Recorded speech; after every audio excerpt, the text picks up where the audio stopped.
এখন আমরা রয়েছি সৃষ্টিশ্রী মেলাতে, আর এই মেলা চলবে 7 তারিখ পর্যন্ত, আজকে 5 তারিখ। তো যার যার আসার ইচ্ছা অবশ্যই আসতে পারো। প্রচুর স্টল রয়েছে, কেনাকাটা, খাওয়া দাওয়া সব কিছু কিন্তু তোমরা এখানে করতে পারবে। তো বন্ধুরা, গঙ্গারামপুরে শুরু হলো সৃষ্টিশ্রী মেলা। 3 তারিখ অর্থাৎ সরস্বতী পুজোর দিনে গঙ্গারামপুরের ফুটবল মাঠে অনুষ্ঠিত হয়েছে এই মেলা, যা চলবে আগামী 7 তারিখ পর্যন্ত। এই মেলাতে তোমরা স্বনির্ভর গোষ্ঠীর মহিলাদের হাতের তৈরি বিভিন্ন ধরনের জিনিসপত্র কিনতে পারবে।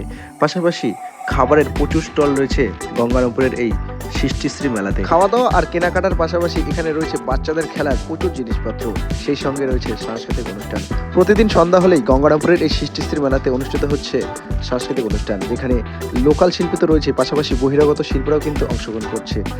বুধবার আমি আর আমার বন্ধুরা ঘুরতে গিয়েছিলাম ফুটবল মাঠের এই সৃষ্টিশ্রী মেলাতে। ঘুরতে গিয়ে জমিয়ে খাওয়া দাওয়া সহ স্টলগুলো ঘুরে দেখলাম সৃষ্টিশ্রী মেলার, যেখানে ভ্যারাইটিস রকমের খাবারের দোকান বসেছে।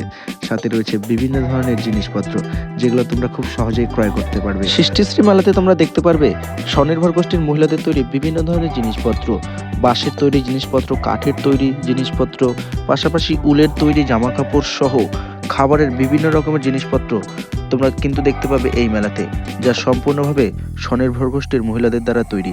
পাশাপাশি নার্সারিও দেখতে পাবে তোমরা সৃষ্টিশ্রী মেলা। তাই যারা এখনো পর্যন্ত যাওনি গঙ্গারামপুরের ফুটবল মাঠের এই সৃষ্টিশ্রী মেলাতে, তারা তাড়াতাড়ি চলে যাও মেলাতে। আর যারা গিয়েছো তারা কমেন্ট করো এই ভিডিওর কমেন্ট বক্সে।